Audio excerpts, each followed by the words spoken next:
Hello, everyone, and welcome to Mountain Lake Journal Extra for this 4th of July holiday week. I'm Tom Hellick. Adirondack guideboats are known as the fastest fixed-seat rowing boat around, and some very fast rowers showed off their talents for speed and skill this past weekend as guideboat enthusiasts from across the Northeast gathered in Saranac Lake, New York. The 50th annual Willard Hanmer guideboat race on Lake Flower is named for an exceptional boat builder who made his home in the Adirondacks.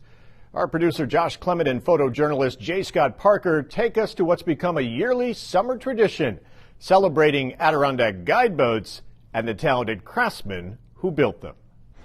With hulls aglitter and oars sweeping in rhythmic arcs, guideboats representing different styles of design glided across the lake on a day that was made for exhibiting the exquisite craftsmanship of these Adirondack icons. We wanted to get a boat parade, and we wanted 50 boats for the world's greatest gathering of guide boats, and we got 55 boats out on the water in a big, for the boat parade. The 50-plus boats paraded around the lake before the commencement of the races later in the day. Natalie LeDuc was the Commodore for the race and a participant in the very first race, but not for the reasons you might expect. I'll tell you, the first time I ran the race was for a very specific reason. I had 4 kids who were going to be in the race. 2 were teenagers, and they couldn't wait to get to the party at the Fishing Game Club. So the only way I could beat them was to be in the one-man guideboat. Tony Dupree Jr. Gary Dupree and his brother competed in some of the earliest two-person races. It was just fun to be out there in one of his boats and give it a go and tug on those oars and see what it can do and feel it flow again. So that was fun. But I'm awfully glad I'm not in the race itself, because the older and wiser, the bones don't take it so well anymore. So before they were used for racing, guideboats had a much more utilitarian function. A guideboat is nicknamed the light trucks of the Adirondacks, and the reason why it got that nickname is because it was a cross between a St. Lawrence skiff and a birch bark canoe. And what's amazing is a canoe is a narrower design, and it won't take the weight. Now, as far as the beam, the center of your boat, you can take a 16-foot guideboat and put 2,000 pounds of gear in it.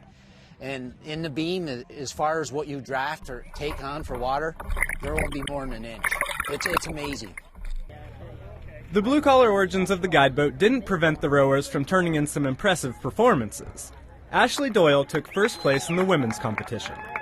I first got into it because my dad's always done it. He started a really long time ago, and he started building boats, and then he started racing. So when I was like 9, it was his first boat, and he built it for me, and he got me into rowing. Aside from the boats he has built for his daughters, Tim Doyle also builds boats as a part-time business. He's concerned about the future of the industry. What you guys have to realize is that traditionally they're built with spruce ribs or the stumps, and then you have your pine planking and your cedar planking, and the availability of the wood is getting scarce, very scarce. Even for those fortunate enough to acquire a guideboat, the sport is not without its challenges. I think the hardest part is initially learning how to do like the crossover part of it. That's really hard for people, especially when you're trying to teach somebody new to get in a boat. That crossover with your hands is tough for them. But once you get it, it's not too bad. The capstone of the day was a race from the lake down the Saranac River. The course was part of the original race, but has not been run in the last few years. You start off in the away from your boat here, and on go, you run, jump, get in the boat and go. And that's taken, like I said, from road racing.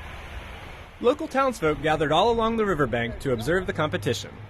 We do staggered starts so that they don't jam up on the carries when they're trying to. Also, you can chase the guy ahead of you coming down the river.